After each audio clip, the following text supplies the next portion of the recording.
আয়তীৰ উৰুলি পুৰোহিতৰ মন্ত্ৰোচ্চাৰণেৰে মুখৰিত ঘৈৰালী চাহ বাগিচা। সমূহীয়া বিয়াত একেলগে বহিল ৬১ জোৰা দৰা কইনা। আয়তীৰ উৰুলি বিয়ানাম আৰু পুৰোহিতৰ মন্ত্ৰ উচ্চাৰণেৰে মুখৰিত হৈ পৰে ৰঙাপৰাৰ ঘৈৰালী চাহ বাগিচা।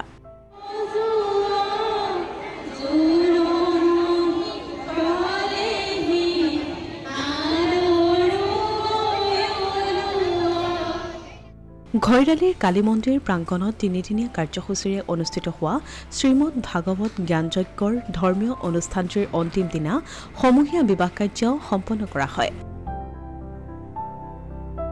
সমূহীয়া বিয়াত একেলগে বহিল ৬১ জোৰা দৰা কইনা। বিয়া চাবলৈ মণ্ডপত স্থানীয় ৰাইজৰ ভিৰ।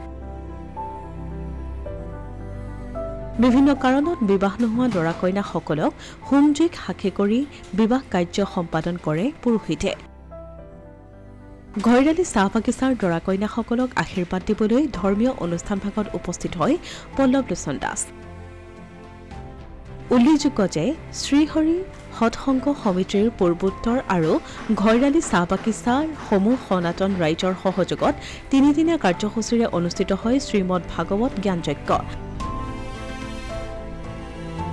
দেশৰ শান্তি কামনাৰ্থে শ্ৰীমদ ভাগৱত জ্ঞানযজ্ঞ অনুষ্ঠিত কৰে। অনুষ্ঠান ভাগত পূজ্য প্ৰিয়া চন্দে কথাবচন শুনিবলৈ শ শ ভক্ত উপস্থিত হয় ঘৈৰালী চাহ বাগিচাত।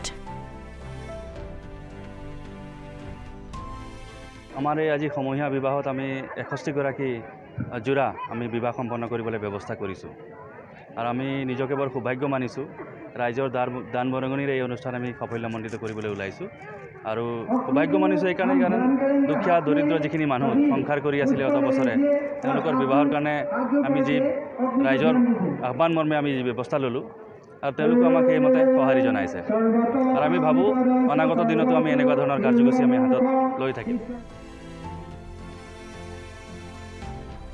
অসমীয়া প্ৰতিদিন ডিজিটেল সংবাদ জামগুৰিহাট।